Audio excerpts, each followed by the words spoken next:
Sorun. Bugünkü sizinle S++ 5. dersine çalışacağız. Geçen derslerimizde hatırlarsanızsa biz tipleri dahil etmeyi ve dövrlerden biri olan while'i geçmiştik. Bu dersimizde ise biz sizinle birlikte dövrler 3 dövrden ikincisi olan do while'i geçeceğiz. Bir de bu dövrlerin sırasının fərqi yoxdur. Yani sadece keçilmə ayrıcalığı belədir. Bugün bizlerle do while'i geçeceğiz. ABC. Long tipli 3 tane dəyişən götürür. Sonra ise bu dəyişənlərdən birini daxil edirik. Sonra ise məsəl üçün do qoyuruq. Do o deməkdir, yəni et. İngiliscədə etmək mənasına gəlir. Qabağına 2 dənə mötərizə açırıq və enterə basırıq. Do'nun içində nə yazmaq istəsək, yəni bu dövr olacaq. Dövrün içində nə yazmaq istəsək yazırıq. Məsəl üçün if yazaq. A 2'ye bölünəndə 0 alınsa, yəni cütlüsə, y bərabərdir 2'ye. Y bu yerə plus olsun. Y yox, C. Burada C'yi 0'a bərabər etməliyik ki, cavabı düşürəsin. Do while nə qədər ki, məsəl üçün A yox 2'ye bölünmür.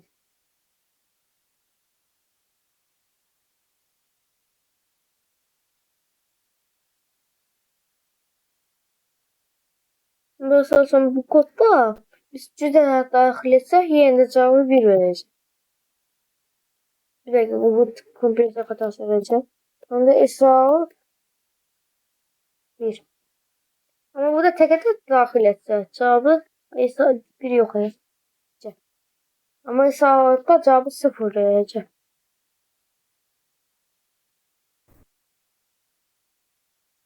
Mesela şu 12. 1 verir. Çünkü do while'da birinci bunun içinde ne varsa o nedir? Hiç while'e toxunmur. While məzmununu alınmır. 2'ye bölündə 0'a beraber olur. Ama burada yazılır ki, yani cüz ədəd olsun. İndi üstüne 1 gəlsin. Yenə də alınacaq. Ama while'da bunu yazsaq, bu kodu. Gəlin bunu biləyəmə təhvil sənə göstərim. 13. 13'e cevap vermeyecek çünkü tek ele yazmışıq burada. Buna eğer while yazsak bize cevap vermesin. Cevap verecek ki 0 verecek. Versin.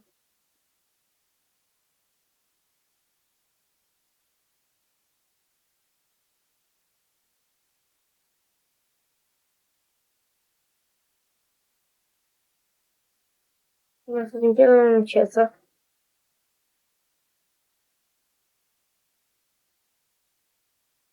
Sıfır.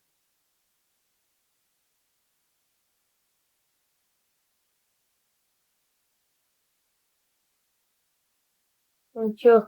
13.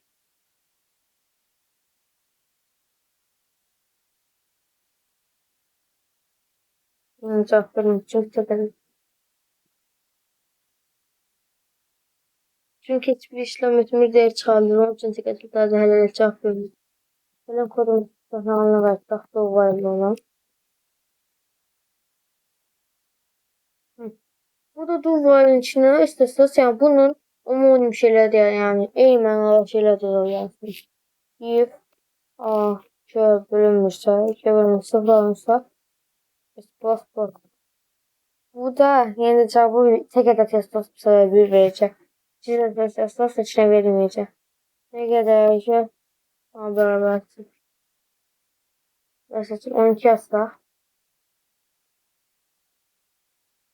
verməyəcək. 13 yazsaq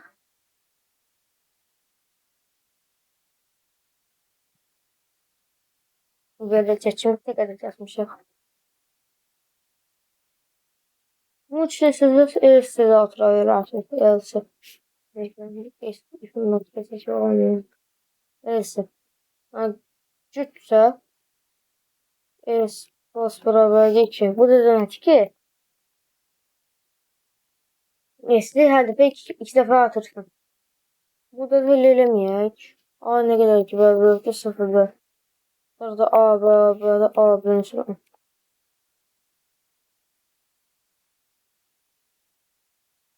Şimdi böyle olursa 12 yazsak. Sonra 3 salar. Çünkü bir kere 2, bir kere 1 hesaplıyor.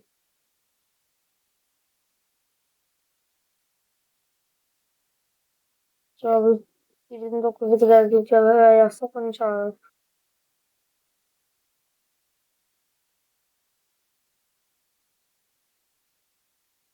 Yazsak 3 alırız.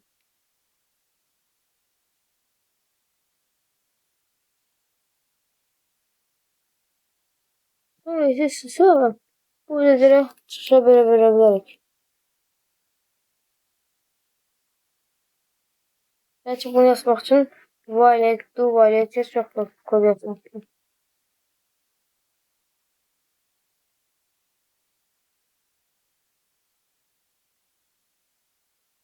Eğer adet çıksa mesela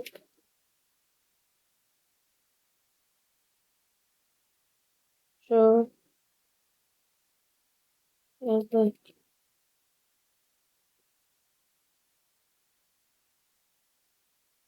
Burada ise s out tek. Evet.